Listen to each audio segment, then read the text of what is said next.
Hello everyone, welcome back to Poetic Devices Part 2। Part 1 में हमने कुछ इम्पोर्टेंट पोएटिक डिवाइसेस पढ़े थे और इस पार्ट 2 में हम और भी इम्पोर्टेंट पोएटिक डिवाइसेस को इजी लैंग्वेज में समझेंगे विद डेफिनेशंस एंड एग्जांपल्स। तो चलिए without wasting any time let's start with our first poetic device, that is simile. SIMILE, simile. A simile is a poetic device that compares two different things using the words like or as.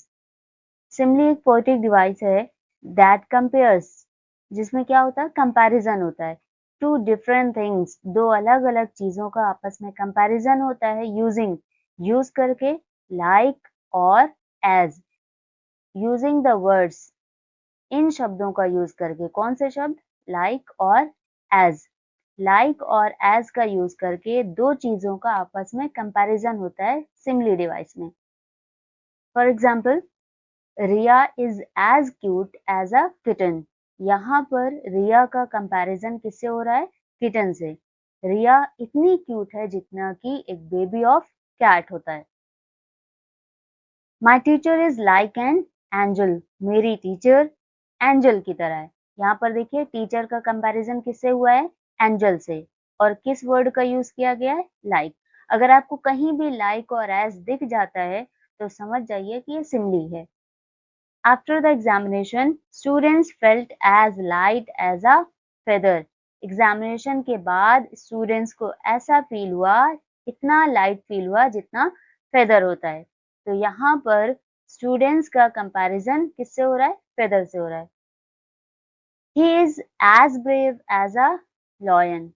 यहाँ पर he का comparison lion से हो रहा है। She sings like a nightingale। वो किसकी तरह गाती है? नाइटिंगेल की तरह। तो यहाँ पर she का कंपैरिजन नाइटिंगेल से हो रहा है। The stars are shining like diamonds। stars diamonds की तरह शाइन कर रहे हैं। तो यहाँ पर स्टार्स का कंपैरिजन डायमंड से हो रहा है। देखिए हर सेंटेंस में as या like यूज हुआ है। यहाँ इस सेंटेंस में एज। अगर as होगा तो दो बार as यूज करेंगे, अगर like का यूज होता है तो like एक बार यूज किया जाता है कंपैरिजन दिखाने के लिए। Next device is metaphor. METAPHOR, metaphor. A metaphor is a figure of speech that directly compares two different things by using that one thing is another without using like or as। Metaphor क्या है? एक figure of speech है। Figure of speech means poetic device है that directly compares two different things, जिसमें दो different things को compare किया जाता है by saying that one thing is another। ये कहा जाता है कि दूसरी चीज, एक चीज ही दूसरी चीज है विदाउट यूजिंग लाइक और एज। यहाँ पर भी कंपैरिजन होता है सिमिली की तरह, बट सिमिली में लाइक और एज का यूज करते हैं। यहाँ पर लाइक और एज का यूज न करके डायरेक्टली कहा जाता है कि एक चीज दूसरी चीज है। For example, Riya is a kitten. इससे पहले वाले एग्जाम्पल में आपने क्या देखा था कि रिया क्या है? किटन की तरह है। लाइक अ किटन, यहाँ पर किटन की तरह नहीं बताया जा रहा है बल्कि डायरेक्टली ये कहा जा रहा है कि रिया किटन है। रिया किटन की तरह क्यूट है, डायरेक्ट रिया को किटन बोला जा रहा है। The stars are diamonds. इससे पहले आपने पढ़ा था कि स्टार्स डायमंड्स की तरह हैं, लेकिन यहाँ पर बताया जा रहा है कि स्टार्स डायमंड हैं, बिना लाइक और एज का यूज किए कंपैरिजन हो रहा है यहाँ पर। My teacher is an angel. मेरी टीचर एंजल है। He is a shining star. वो क्या है? Shining stars. लाइक अ शाइनिंग स्टार नहीं है बल्कि वो शाइनिंग स्टार है। डायरेक्ट कहा जा रहा है कि वो शाइनिंग स्टार है। द क्लासरूम वॉज अ जू। क्लासरूम क्या है? एक जू है। ये कंपैरिजन कराया जा रहा है क्लासरूम का जू से, बिना लाइक या एज से। डायरेक्ट क्लासरूम को जू बताया जा रहा है क्योंकि बच्चे बहुत शोर करते हैं क्लास में, इस वजह से। The next device is oxymoron. OXYMORON, oxymoron. An oxymoron is a figure of speech in which two opposite words are placed together that describe one thing to create a special effect. Oxymoron एक poetic device है, एक figure of speech है जिसमें दो opposite words placed रखे जाते हैं together एक साथ।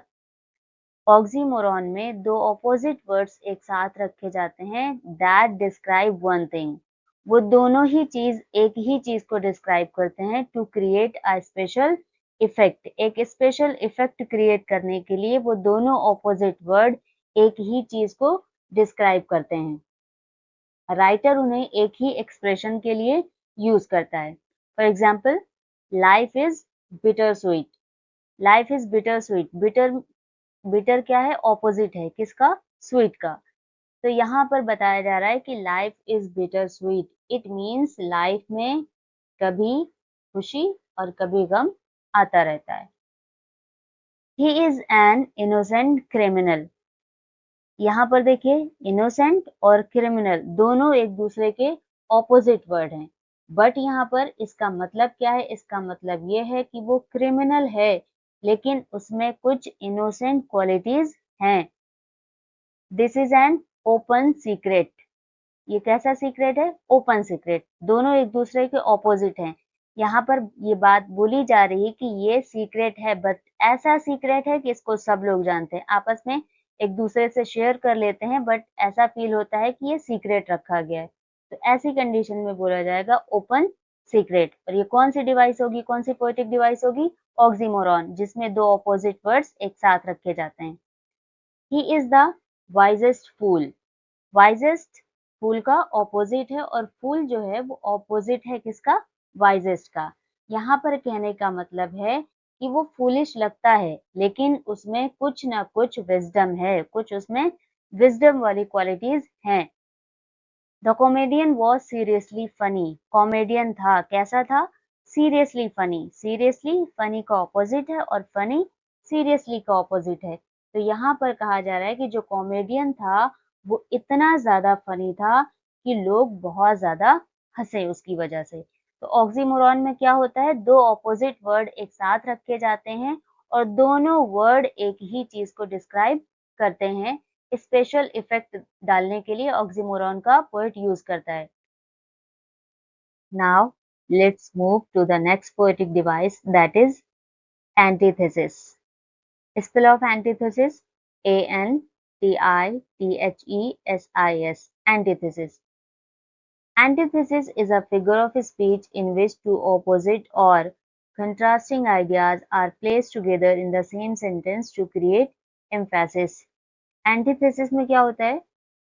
एंटीथेसिस एक फिगर ऑफ स्पीच है, एक पोएटिक डिवाइस है जिसमें दो ऑपोजिट या दो कंट्रास्टिंग आइडियाज को एक साथ रखा जाता है, place together in the same sentence, एक ही सेंटेंस में टू क्रिएट एम्फेसिस। एम्फेसिस का मतलब स्ट्रेस डालने के लिए, किसी आइडिया पर स्ट्रेस डालने के लिए दो कंट्रास्टिंग आइडियाज को एक ही सेंटेंस में रखा जाता है। दो ऑपोजिट आइडियाज को एक ही सेंटेंस में रखा जाता है। ऑक्सीमोरॉन में क्या होता है? दो ऑपोजिट वर्ड्स को रखा जाता है बट एंटीथेसिस में दो ऑपोजिट आइडियाज को सेम सेंटेंस में रखा जाता है किसी टॉपिक पर स्ट्रेस डालने के लिए या किसी आइडिया पर स्ट्रेस डालने के लिए। For example, the speech is silver but silence is golden. Speech क्या है? यहाँ पर सिल्वर, सिल्वर का ऑपोजिट क्या है? गोल्डन। यहाँ स्पीच और साइलेंस ऑपोजिट आइडियाज हैं। स्पीच और साइलेंस ये दो ऑपोजिट आइडियाज हैं और ऑपोजिट वर्ड इसमें क्या है? सिल्वर और गोल्डन। यहाँ पर कहा जा रहा है स्पीच, स्पीच मीन्स बोलना। बोलना क्या है?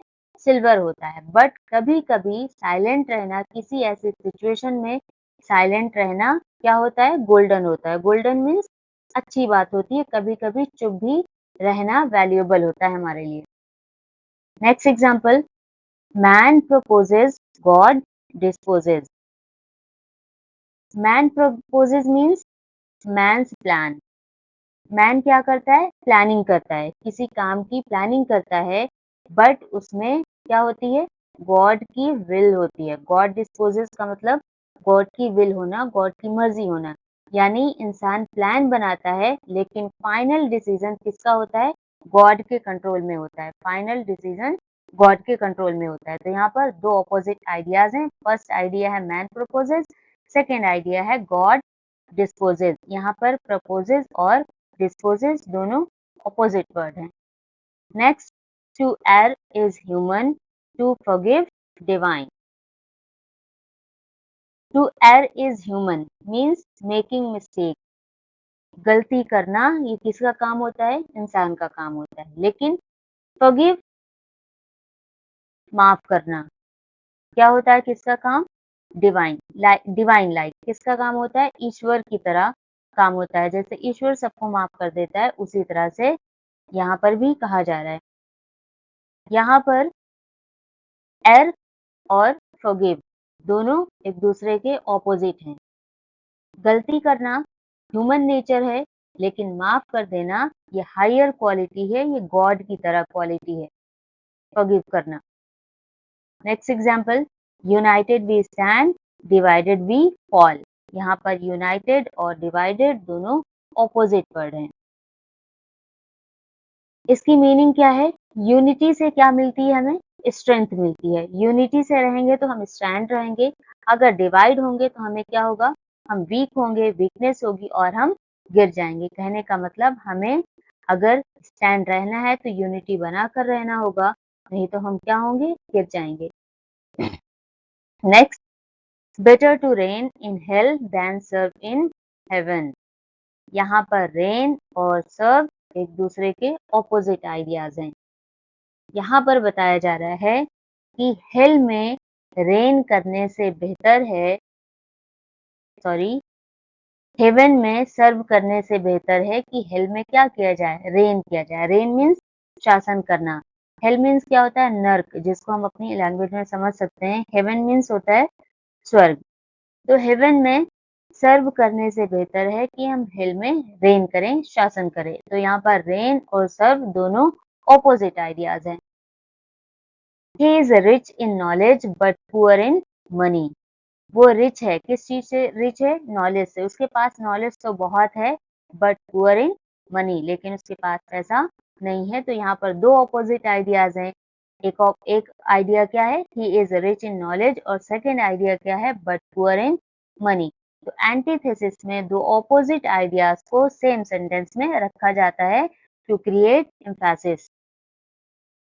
Now, let's move to the next poetic device, which is paradox. Spell of paradox: P-A-R-A-D-O-X, paradox.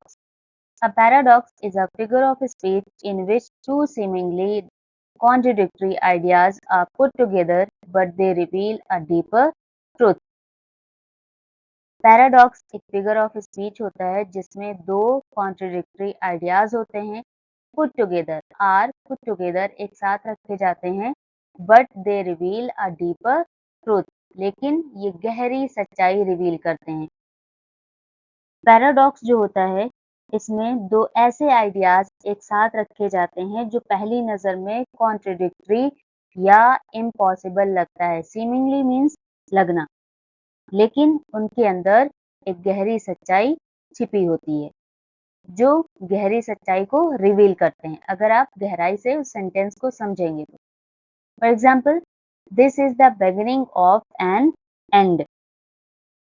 यहाँ पर देखिए, बिगिनिंग और एंड दोनों एक दूसरे का ऑपोजिट है। बिगिनिंग और एंड ऑपोजिट आइडियाज लग रहा है यहाँ पर, लेकिन इसकी मीनिंग है कि किसी चीज का एंड अब शुरू हो चुका है।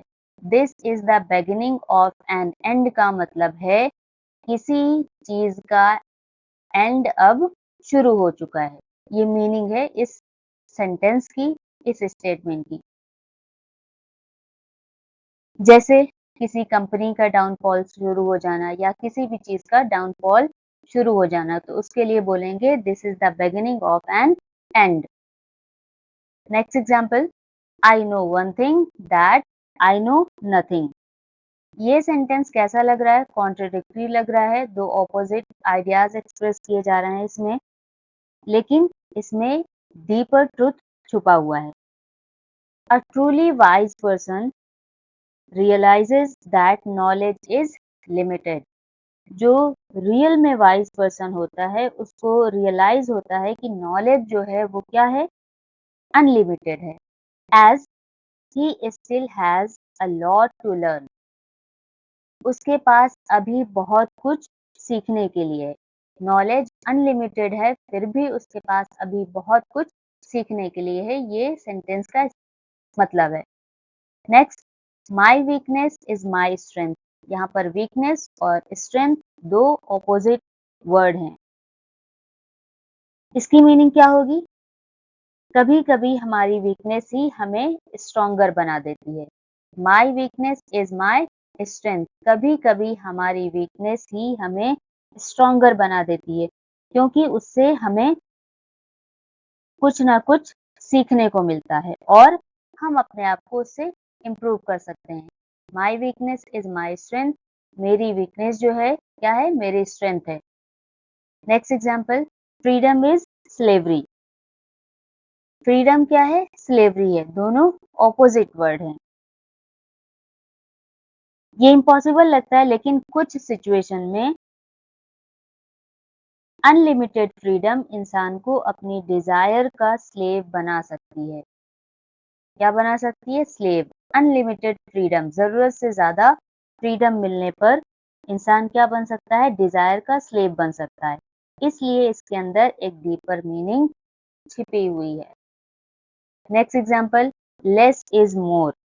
यहाँ लेस और मोर ऑपोजिट हैं। लेस और मोर एक दूसरे के ऑपोजिट हैं। इसकी मीनिंग है कि कभी-कभी सिंप्लिसिटी, क्या चीज़? सिंप्लिसिटी और फ्यूअर थिंग्स ज़्यादा इफ़ेक्टिव होती हैं। सिंप्लिसिटी और फ्यूअर थिंग्स ज़्यादा इफ़ेक्टिव होती हैं। फ्यूअर मीन्स कम चीज़ें। कभी-कभी कुछ सिंपल चीज़ें और कम चीज़ें होती हैं, तो वो भी हमारे लिए इफ़ेक्टिव होती हैं। Next, I must be cruel to be kind. यहाँ पर क्रूएल और काइंड दोनों ऑपोजिट वर्ड हैं। इसकी मीनिंग क्या होगी? कभी-कभी किसी की भलाई के लिए, किसी के अच्छे काम के लिए टेम्परेरीली स्ट्रिक्ट होना ज़रूरी होता है। टेम्परेरीली हार्श होना पड़ता है। जैसे पेरेंट्स हों या टीचर्स हों, डिसिप्लिन के लिए क्या करते हैं? बच्चों को डाँट देते हैं। तो यहाँ पर कभी-कभी क्रूअल होना भी क्या होता है? अच्छा होता है। आई होप कि आपको ये समझ आया हो। The next device is ओनोमाटोपोइया।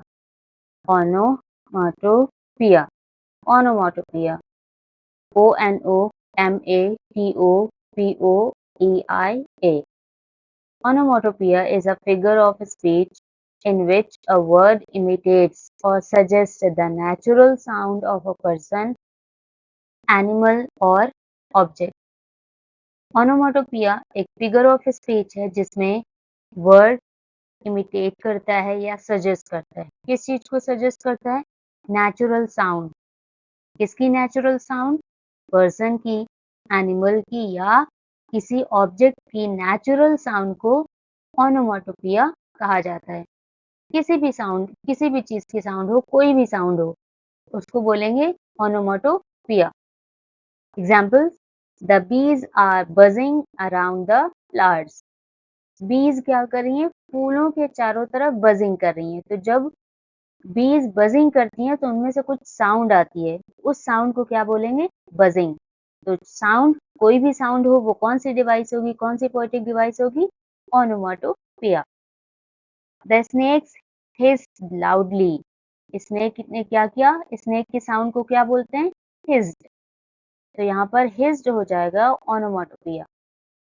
The clock went tick tock all night. पूरी रात क्लॉक ने क्या किया? टिक टॉक, घड़ी की जो आवाज आती है उसको क्या बोलते हैं?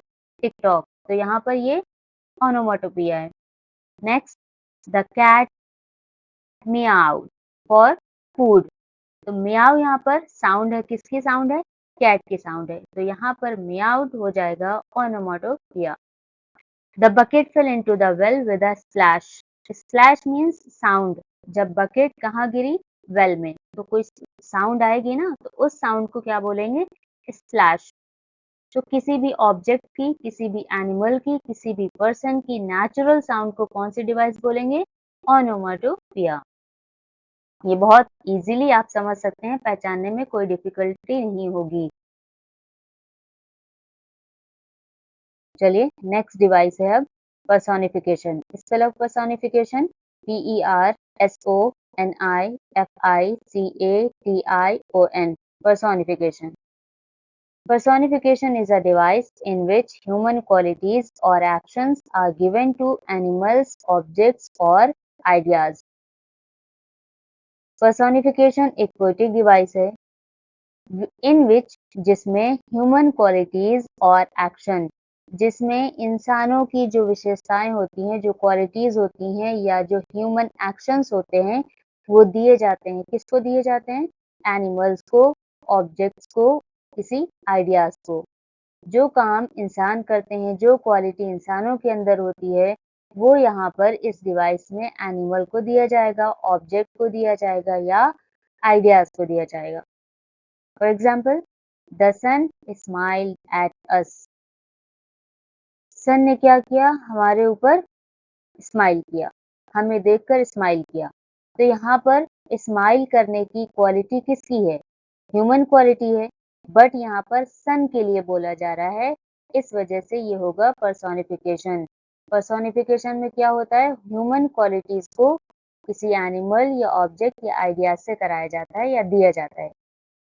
Next, the moon followed us all night. Moon ने पूरी रात हमारा पीछा किया, फॉलो किया हमें। तो यहाँ पर फॉलो करने की क्वालिटी किसकी है? ह्यूमन की है, बट यहाँ पर किससे कराया जा रहा है? मून से। Next, the flower danced in the breeze. Dance करने की क्वालिटी किसकी है? ह्यूमन क्वालिटी है, बट यहाँ पर किससे कराया जा रहा है? फ्लावर से। तो यहाँ पर होगा personification. The angry clouds move across the sky. Angry clouds क्या? एंग्री जो क्वालिटी है वो क्लाउड की है, किसकी है? ह्यूमन की है, क्लाउड की नहीं है। इस वजह से यहाँ पर होगा पर्सोनिफिकेशन। ये एंग्री होने का काम ह्यूमन का है, क्लाउड्स का नहीं है। The fire swallowed the entire forest. जो फायर थी वो पूरे जंगल को, इंटायर फॉरेस्ट को सॉलो कर लिया। सॉलो मीन्स निगल जाना।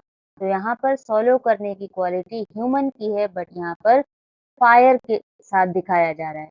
तो यहाँ पर कौन सी डिवाइस होगी? पर्सोनिफिकेशन। पर्सोनिफिकेशन में ह्यूमन क्वालिटीज को एनिमल, ऑब्जेक्ट या किसी आइडियाज को दे दिया जाता है। The next device is poetic license. Spell of poetic license POETIC poetic LICENSE poetic license. नाम से ही पता चल रहा है कि यहाँ पर किसी चीज की परमिशन मिलेगी। लाइसेंस हम क्यों लेते हैं? परमिशन के लिए। तो यहाँ पर भी परमिशन मिलेगी। कौन सी परमिशन? ये डेफिनेशन में देखते हैं। A writer or a poet have a right to break the usual rules of the language in order to create a particular effect and rhythm in poetic license. Writer या poet के पास right होता है, freedom होती है। Right means freedom to break the usual rules of the language. Language के normal rules को break करने का राइट, ब्रेक करने का फ्रीडम पोएट या राइटर के पास होता है। क्यों? In order to create a particular effect. Particular effect means special impression डालने के लिए। एंड रिदम मीन्स फ्लो को बनाकर रखने के लिए राइटर या पोएट के पास ये राइट होता है, ये फ्रीडम होती है कि वो अपने अकॉर्डिंग लैंग्वेज के यूजुअल रूल्स को तोड़ सकता है। For example, meow cried ink and ooh cried Belinda, for there was a pirate climbing in the window. यहाँ पर देखिए लास्ट वर्ड बेलिंडा और सेकेंड लाइन का लास्ट वर्ड विंडा। यहाँ पर बेलिंडा से साउंड को मैच करने के लिए, रिदम को बनाकर रखने के लिए विंडो की जगह पर विंडा यूज किया गया है। Winda is use instead of window. तो राइमिंग क्रिएट करने के लिए, रिदम को क्रिएट करने के लिए विंडो की जगह पर विंडा लिखा गया है। तो यही होता है पोएटिक लाइसेंस। पोएट अपने अकॉर्डिंग चेंजेस कर सकता है। Next example, over the hills we go. Over यहाँ पर कॉन्ट्रैक्टेड फॉर्म है ओवर। ये क्या है? पोएटिक लाइसेंस है। यहाँ पर चेंजेस किए गए हैं, चेंजिंग लाई गई है, ये पोएट अपने अकॉर्डिंग कर सकता है। TISS the season to be Mary. ये टिस क्या है? इसका फुल फॉर्म है दिस इज। इसका कंट्रैक्टेड फॉर्म बनाया गया है टिस। नेक्स्ट है the moon smiled at me. वैसे तो ये पर्सोनिफिकेशन है, human qualities non living thing में दिखाई जा रही है, बट यहाँ पर पोएटिक लाइसेंस भी है। क्यों? क्योंकि यहाँ पर पोएट ने अपने अकॉर्डिंग चेंज किया है। मून का काम स्माइल करने का नहीं होता है, लेकिन फिर भी यहाँ पर पोएट ने ऐसा शो किया है, ऐसा दिखाया है, इस वजह से पोएटिक लाइसेंस भी होगा पर्सोनिफिकेशन के साथ साथ। एक लाइन में कई डिवाइसेस होती हैं। Next, the stars dance in the sky. Stars ने स्काई में डांस किया। यहाँ भी पोएटिक लाइसेंस है। यहाँ पर पोएट ने अपने अकॉर्डिंग चेंजेस किए हैं। स्टार डांस नहीं करता है, फिर भी ये काम पोएट ने शो किया है। Move to our next device which is repetition. REPETITION, repetition. यहाँ पर हमें नाम से ही शो हो रहा है कि यहाँ पर कुछ रिपीट होगा। डेफिनेशन देखिए, repetition is a poetic device in which a word, phrase, or line is repeated to give emphasis or create musical effect. Repetition एक poetic device है जिसमें word, phrase या line को repeat किया जाएगा। To give emphasis. To give emphasis means to highlight, to stress, or create musical effect. Musical effect means to make the poem pleasant to hear. Poem को इस तरह से बनाना ताकि वो सुनने में अच्छी लगे। तो ये सब काम कहाँ होगा? रिपीटिशन में होगा। रिपीटिशन में एम्फेसिस किया जाएगा, हाईलाइट किया जाएगा, स्ट्रेस डाला जाएगा और म्यूजिकल इफेक्ट को क्रिएट किया जाएगा। For example, we will study, we will work hard, we will succeed. यहाँ पर फ्रेज है जो हर एक लाइन में रिपीट हो रहा है। मैंने आपसे पहले ही बताया था कि एक लाइन में एक से ज्यादा डिवाइस होती हैं। ये एनाफोरा भी है। एनाफोरा के साथ साथ रिपीटिशन भी होगा। रिपीटिशन में वर्ड, फ्रेज, लाइन कहीं भी रिपीट हो सकती है, लेकिन एनाफोरा में स्टार्टिंग में ही वर्ड, फ्रेज रिपीट होंगे। तो ये क्या है? एनाफोरा के साथ साथ रिपीटिशन भी है। ये फ्रेज रिपीट हो रहा है, we will, we will, we will. Next example, don't bite your nails Amanda, don't haunt your shoulders Amanda, don't eat that chocolate Amanda. तो यहाँ पर ये word don't don't don't 3 time repeat हो रहा है। रिपीटिशन में मैक्सिमम मिनिमम 2 टाइम्स तो होना ही चाहिए रिपीटिशन में। 2 बार कोई भी वर्ड, कोई भी फ्रेज, कोई भी लाइन रिपीट होनी चाहिए मिनिमम। मैक्सिमम कितनी भी बार यूज कर सकते हैं। Next example, suddenly they heard a nasty sound and mustard growl and they all looked around. यहाँ पर देखिए, suddenly रिपीट हुआ है, तो यहाँ पर रिपीटिशन डिवाइस होगी। Next example, work until you succeed. तो यहाँ पर देखिए, वर्क, ये वर्ड 3 टाइम रिपीट हुआ है, तो यहाँ पर रिपीटेशन होगा। Never give up.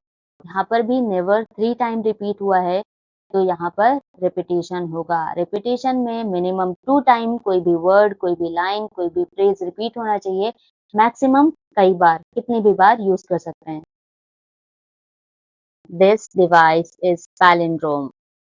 Spell of palindrome, PALINDROME, palindrome. A palindrome is a word, phrase, number or sequence that reads the same backward as forward. Palindrome में किसी वर्ड को, किसी फ्रेज को, किसी नंबर को, किसी सीक्वेंस को आप बैकवर्ड से और फॉरवर्ड से सेम पढ़ सकते हैं। एग्जाम्पल देखिए, आई, EYE, लेफ्ट साइड से राइट साइड से पढ़ेंगे तो EYE, eye. Madam, MADAM, madam, right side से MADAM, मैडम।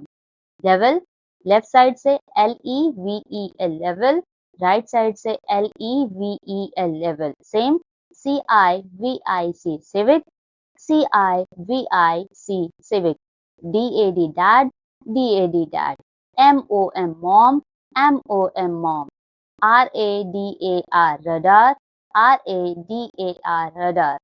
1 to 1, नंबर में देखेंगे तो 1 to 1, राइट साइड से भी 1 to 1। नेक्स्ट, 1 2 3 2 1, 1 2 3 2 1। पैलिंड्रोम में किसी वर्ड, किसी फ्रेज, किसी नंबर को बैकवर्ड और forward, right side, left side, दोनों साइड से सेम आप पढ़ सकते हैं, उसी को बोलते हैं पैलिंड्रोम। नेक्स्ट एग्जांपल, बोरो और रॉब। ये लेफ्ट साइड से है, राइट साइड से भी पढ़ के देखें। BORROW, बोरो, OR, और ROB, रॉब। लेफ्ट साइड से और राइट साइड से, दोनों साइड से हम सेम पढ़ सकते हैं। never, odd or even. Never, never, odd, or even, even. Was it a car or a cat I saw? Was, was, it, a car or a cat I saw. A nut for a jar of tuna. A nut for a jar of tuna. The next device is fun. Fun is a fun. Spell of fun, Fun, fun. This figure of speech always plays with words that uses a word with more than one meaning or words that sound alike to create humor or a clever effect. This figure of speech plays with words ये figure of speech जो है ये words के साथ play करती है that usage a word इसमें ऐसे वर्ड का यूज होता है with more than one meaning जिसमें एक से ज्यादा मीनिंग होती है जिसको हम बोलते हैं डबल मीनिंग वाले वर्ड तो यहाँ पर वही डबल मीनिंग वाले वर्ड होते हैं एक से ज्यादा मीनिंग वाले वर्ड होते हैं या ऐसे वर्ड्स होते हैं that sound alike means words that have similar pronunciation इसमें ऐसे वर्ड होते हैं जिसकी प्रोनाउंसिएशन सिमिलर होती है टू क्रिएट ह्यूमर और अ क्लेवर इफेक्ट क्यों यूज करते हैं create humour means to create humour means to make people laugh लोगों को हंसाने के लिए और a clever effect means to make the sentence interesting लोगों को हंसाने के लिए और सेंटेंस को इंटरेस्टिंग बनाने के लिए फन में डबल मीनिंग वाले वर्ड या कई मीनिंग वाले वर्ड का यूज किया जाता है एक से ज्यादा वाले वर्ड यूज किए जाते हैं जिसमें एक से ज्यादा मीनिंग हो या ऐसे वर्ड्स होते हैं जिनका प्रोनाउंसिएशन सिमिलर होता है सेम होता है एग्जाम्पल देखिए fishes are smart because they live in a school fishes smart होती हैं क्योंकि वो स्कूल में रहती है यहाँ पर जो स्कूल है वो डबल मीनिंग वाले वर्ड है डबल मीनिंग वाला वर्ड है स्कूल मीन्स क्या होता है एक स्कूल तो वो होता है जहाँ पर चिल्ड्रन स्टडी करते हैं और दूसरा स्कूल यहाँ पर क्या है रियल मीनिंग क्या है school is a group of fishes fishes smart होती हैं क्योंकि वो ग्रुप में रहती हैं तो यहाँ पर स्कूल डबल मीनिंग वर्ड है डबल मीनिंग वाला वर्ड है एक स्कूल की meaning a place where students study और दूसरा जो स्कूल मीनिंग है वो ये है a group of fishes Second, the tallest building in town is the library. It has thousands of stories. Tallest building town में जो है वो लाइब्रेरी है इसमें thousands of stories हैं यहाँ पर stories देखिए stories डबल मीनिंग वाला वर्ड है एक स्टोरी का मतलब जो स्टोरी जो टेल होती है जो कहानी होती है और दूसरी स्टोरी का मतलब होता है फ्लोर्स ऑफ बिल्डिंग यहाँ पर स्टोरी का मतलब है फ्लोर्स ऑफ बिल्डिंग इसमें जो लाइब्रेरी है इसमें thousands ऑफ फ्लोर्स हैं third example a bicycle can't stand on its own because it is to tired means वैसे क्या होता है बहुत ज्यादा थक जाना लेकिन यहाँ पर too tired means two tyre जो टू टायर होती है चाहे वो साइकिल की हो या किसी भी चीज की हो तो यहाँ पर थकने वाला टायर नहीं है बल्कि यहाँ पर दो टायर की बात हो रही है next example N ambassador is a man who lies abroad for good of his country. Ambassador कौन होता है एक मैन होता है जो अपनी कंट्री के गुड के लिए अच्छाई के लिए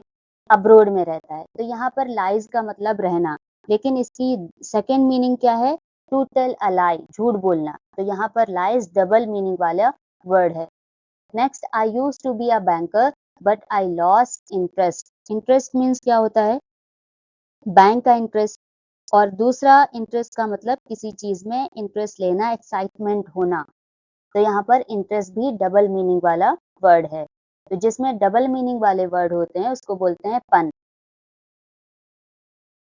this device is allusion spell of allusion ALLUSION illusion An illusion is a figure of speech in which a writer or speaker makes an indirect reference to a famous person, place, event, book, history, or mythology without explaining it in detail.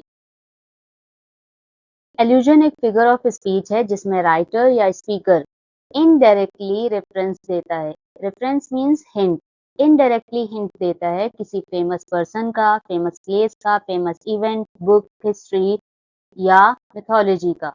Without explaining, बिना इसको explain किए हुए, in detail, बिना detail में explain किए हुए indirectly hint देता है किसी famous person, place, event, book, history, mythology का। क्यों? क्योंकि ऐसा पोएट को लगता है कि रीडर के पास एनफ नॉलेज है टू दैट पर्टिकुलर टॉपिक। किसी particular person, place, event, book, history या मिथोलॉजी के बारे में पोएट को ऐसा लगता है कि रीडर के पास एनफ नॉलेज है इस टॉपिक से रिलेटेड। इस वजह से पोएट इस टॉपिक को डिटेल में एक्सप्लेन नहीं करता है और इनडायरेक्टली रेफरेंस देता है। For example, who is the Newton of our school? Newton एक फेमस साइंटिस्ट थे, तो यहाँ पर किसी इंटेलिजेंट स्टूडेंट को क्या कहा गया है? न्यूटन। न्यूटन एक फेमस साइंटिस्ट थे, तो यहाँ किसी इंटेलिजेंट स्टूडेंट को न्यूटन कहा गया है। इसलिए यहाँ पर न्यूटन क्या है? एल्यूजन। न्यूटन के बारे में डिटेल में एक्सप्लेनेशन नहीं दिया गया है, डिटेल में एक्सप्लेन नहीं किया गया है। ऐसा क्यों नहीं किया गया? क्योंकि पोएट को ऐसा लगा, राइटर को ऐसा लगा कि रीडर के पास एनफ नॉलेज है, वो न्यूटन को जानता है। Next example, the ship sank like a Titanic. Ship जो थी वो टाइटेनिक की तरह डूब गई। अब टाइटेनिक यहाँ पर क्या है? एल्यूजन है। क्यों? क्योंकि टाइटेनिक के बारे में सब जानते हैं, इस वजह से यहाँ पर टाइटेनिक एल्यूजन होगा। He is a real Einstein. Einstein कौन है? एक इंटेलिजेंट साइंटिस्ट थे और यहाँ पर कहा गया है किसी कोई ऐसा पर्सन है जो आइंस्टाइन की तरह क्या है? इंटेलिजेंट है। इस वजह से यहाँ पर आइंस्टाइन एल्यूजन होगा। She has a patience of mother Teresa. Mother Teresa एक फेमस पर्सन थी, इस वजह से यहाँ पर मदर टेरेसा क्या होगा? एल्यूजन होगा। मदर टेरेसा काइंडनेस और पेशेंस के लिए फेमस थी, फेमस हैं भी, और इस वजह से यहाँ पर मदर टेरेसा एल्यूजन होगा। Don't act like Romeo. Romeo एक फेमस लवर था, यहाँ किसी को रोमियो जैसा बिहेव न करने के लिए कहा गया है, इस वजह से रोमियो यहाँ पर एल्यूजन होगा। Their love story of Taj Mahal. Taj Mahal क्या है? एक फेमस सिंबल माना जाता है लव का, इस वजह से यहाँ ताजमहल को इनडायरेक्टली रेफरेंस दिया गया है, तो यहाँ पर ताजमहल क्या है? एल्यूजन है। जितने भी एल्यूजन है यहाँ पर बिल्कुल भी डिटेल में उनके बारे में एक्सप्लेन नहीं किया गया है। इसी वजह से एक्सप्लेन नहीं किया गया कि पोएट या राइटर को लगता है कि रीडर के पास एनफ नॉलेज है इस टॉपिक से related. This is litotes poetic device. LITOTES, litotes. Litotes is a poetic device in which a positive idea is expressed by denying or negating its opposite. No or not is used in this poetic device. Litotes में positive idea को negative way में express किया जाता है। We express positive idea by using a negative expression no और not. यहाँ पर positive idea को नेगेटिव वे में एक्सप्रेस किया जाएगा। Example, he is not a bad boy. He is not a bad boy. Not लगा है, नॉट देखकर आप समझ सकते हैं कि जहां पर जिस सेंटेंस में नॉट होगा वहां पर क्या होगा? लिटोट्स। सेंटेंस नेगेटिव होता है बट ये मीनिंग पॉजिटिव देता है। He is not a bad boy, it means he is a good boy. The movie was not bad. Not bad means good, not bad means good. Movie अच्छी थी, लेकिन directly good नहीं बोला गया, indirectly not bad बोला गया। Next, she is not unhappy. Not unhappy means happy. Not unhappy means happy, directly happy नहीं बोला गया है, इस वजह से लिटोट्स होगा। Your room is not unclean. Not unclean means clean, directly clean नहीं बोला गया बल्कि अनक्लीन बोला गया है, नॉट अनक्लीन बोला गया, इस वजह से लिटोट्स होगा। There is no small achievements. No small means a great achievement. No small means a great achievement. ये बहुत बड़ी उपलब्धि है, तो यहाँ पर लिटोट्स होगा। She is no ordinary girl. No ordinary means an extraordinary girl. No ordinary girl means an extraordinary girl. और ये सेंटेंस लिखा पॉजिटिव नेगेटिव में है बट मीनिंग किसकी दे रहा है पॉजिटिव वे में, इस वजह से लिटोट्स होगा। लिटोट्स में नॉट या नो के साथ स्टेटमेंट्स लिखे होते हैं। दिस इज ट्रांसफर्ड एपिथेट और हाइपैलेज पोएटिक डिवाइस। आप इसको ट्रांसफर्ड एपिथेट भी कह सकते हैं, हाइपैलेज भी कह सकते हैं। A transferred epithet is a figure of speech in which an adjective is transferred from its proper noun to another noun. Transferred epithet में adjective को transfer कर दिया जाता है। Transfer means move कर दिया जाता है। Proper noun की जगह another noun को describe करने के लिए। जो सही noun होगा describe करने के लिए उसको छोड़कर ये किसी दूसरे noun को describe करता है। इसमें एडजेक्टिव रॉन्ग नाउन को डिस्क्राइब करता है इंस्टेड ऑफ एक्चुअल पर्सन और thing. Actual person actual noun को एक्चुअल थिंग को डिस्क्राइब करने के बजाय ये wrong person wrong noun wrong thing को डिस्क्राइब करता है। For example, he spent a sleepless night. अब यहाँ पर देखिए स्लीपलेस है, स्लीपलेस एडजेक्टिव है। स्लीपलेस किसको डिस्क्राइब कर रहा है? नाइट को। क्या नाइट स्लीपलेस हो सकती है? नाइट को स्लीपलेस होने की क्वालिटी है? नहीं है। इस वजह से ये रॉन्ग नाउन को डिस्क्राइब कर रहा है इंस्टेड ऑफ करेक्ट नाउन। सही नाउन को डिस्क्राइब करने के बजाय ये रॉन्ग नाउन को डिस्क्राइब कर रहा है।